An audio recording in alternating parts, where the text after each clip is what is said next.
ಮೊನ್ನೆ ನಡೆದಿರ್ತಕ್ಕಂಥ ಏನು ಸಚಿವ ಸಂಪುಟ ಮೊದಲನೇ ಹಂತದಲ್ಲಿ ಸಚಿವ ಸಂಪುಟ ರಚನೆ ಆಯಿತು. ಸಹಜವಾಗಿ ಬಂಜಾರ ಸಮಾಜ ಬಹಳ ನಿರೀಕ್ಷೆಯನ್ನು ಇಟ್ಕೊಂಡಿತ್ತು. ಕಾಂಗ್ರೆಸ್ ಪಕ್ಷದ ಈ ಒಂದು ಸಚಿವ ಸಂಪುಟದಲ್ಲಿ, ನೂತನ ಮುಖ್ಯಮಂತ್ರಿಗಳ ಸಚಿವ ಸಂಪುಟದಲ್ಲಿ ಬಂಜಾರ ಸಮಾಜಕ್ಕೆ ಖಂಡಿತವಾಗಿ ಬಾರಿ ಅವಕಾಶ ಸಿಗ್ತದೆ ಅಂತಕ್ಕಂಥ ನಿರೀಕ್ಷೆ ಇತ್ತು. ಆದ್ರೆ ಆ ನಿರೀಕ್ಷೆ ಖುಷಿಯಾಗಿದೆ.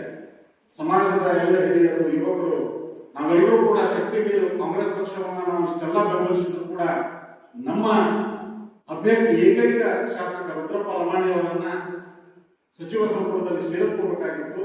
ಆದ್ರೆ ಯಾಕೆ ಸೇರಿಸಿಲ್ಲ ಅಂತಕ್ಕಂಥ ನಿರಾಶೆ ಭಾವ ನಮ್ಮ ಸಮಾಜದ ಎಲ್ಲ ಹಿರಿಯರಿಗೆ, ಮುಖಂಡರಿಗೆ ಕಾಡಿರ್ತಕ್ಕಂಥದ್ದು ಸಹಜ.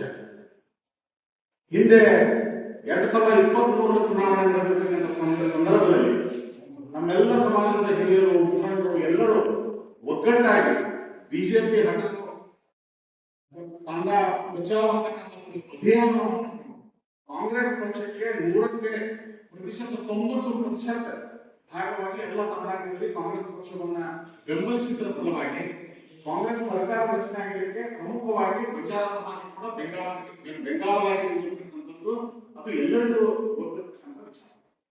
ಯಾವುದೇ ಕಾರಣಕ್ಕೂ ಕೂಡ ನಮ್ಮ ಸಮಾಜಕ್ಕೆ ಅನ್ಯಾಯ ಆದ್ರೆ ಸಮಾಜ ಅದನ್ನ ತಡ್ಕೊಳ್ಳೋದಿಲ್ಲ. ಸಮಾಜಕ್ಕೆ ಸಿಗ್ತಕ್ಕಂಥ ಸೂಕ್ತ ಪ್ರಾತಿನಿಧ್ಯ ಸಮಾಜಕ್ಕೆ ಸಿಗಲೇಬೇಕು. ಕಾಂಗ್ರೆಸ್ ಪಕ್ಷ ಯಾವುದೇ ಕಾರಣಕ್ಕೂ ಕೂಡ ಸೈದ್ಧಾಂತಿಕ ಮತಬಂಧ ಆಗಿರ್ತಕ್ಕಂಥ ಬಂಜಾರ ಸಮಾಜವನ್ನ ನಿರ್ಲಕ್ಷ್ಯ ಮಾಡಬಾರ್ದು.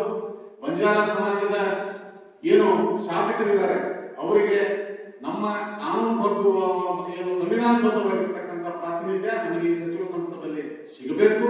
ಜೊತೆಗೆ ಬಾಗಲಕೋಟೆ ಜಿಲ್ಲೆಯಲ್ಲಿ ಆಗಿರಲಿ, ರಾಜ್ಯದ ಎಲ್ಲ ಜಿಲ್ಲೆಗಳಲ್ಲಿ ಏನು ಬಂಜಾರ ಯುವಕರು ಪಕ್ಷದಲ್ಲಿ ಕೆಲಸ ಮಾಡ್ತಾ ಇದ್ದಾರೆ ಅಂತ ಯುವಕರನ್ನು ರೂಪಿಸಿ ನಿಗಮ ಮಂಡಳಿಗಳಲ್ಲಿ ಮತ್ತು ಏನು MLC ಪ್ರಾತಿನಿಧ್ಯ ಕೊಡೋದಾಗಿರ್ಬೋದು, ವಿಧಾನ ಪರಿಷತ್ನಲ್ಲಿ ನಾಮಿನೇಷನ್ ಮಾಡತಕ್ಕಂಥ ಪ್ರಕ್ರಿಯೆ ಆಗಿರ್ಬೋದು, ನಿಗಮ ಮಂಡಳಿಗಳಲ್ಲಿ ಅವರಿಗೆ ಸೂಕ್ತವಾಗಿರ್ತಕ್ಕಂಥ ಪ್ರಾತಿನಿಧ್ಯ, ಅವರು ದುಡಿಮೆಯನ್ನ ಅವ್ರಿಗೆ ಎಷ್ಟು ವರ್ಷದಿಂದ ಅವರು ಸೀನಿಯಾರಿಟಿ ಬೇಕಾದ್ರೆ ನೋಡಿ, ಅವರು ಯಾವ ಪಕ್ಷದಲ್ಲಿ ಸೇವೆ ಸಲ್ಲಿಸಿದ್ದನ್ನು ಪರಿಗಣನೆ ಮಾಡಿ ಸೂಕ್ತವಾಗಿರ್ತಕ್ಕಂಥ ಪ್ರಾತಿನಿಧ್ಯವನ್ನ ಯಾವ ರೀತಿಯಾಗಿ ಬೇರೆ ಬೇರೆ ಸಮಾಜಗಳಿಗೆ ಕೊಡ್ತಾರೋ ಅದೇ ರೀತಿಯಾಗಿ ಅದೇ ಮಾದರಿಯಲ್ಲಿ ಕಾಂಗ್ರೆಸ್ ಪಕ್ಷ ನಮ್ಮ ಸಮಾಜಕ್ಕೂ ಕೂಡ ಸೂಕ್ತವಾದ ಸ್ಥಾನಮಾನವನ್ನು ಕೊಡಬೇಕು ಅಂತಕ್ಕಂಥ ಆಗ್ರಹ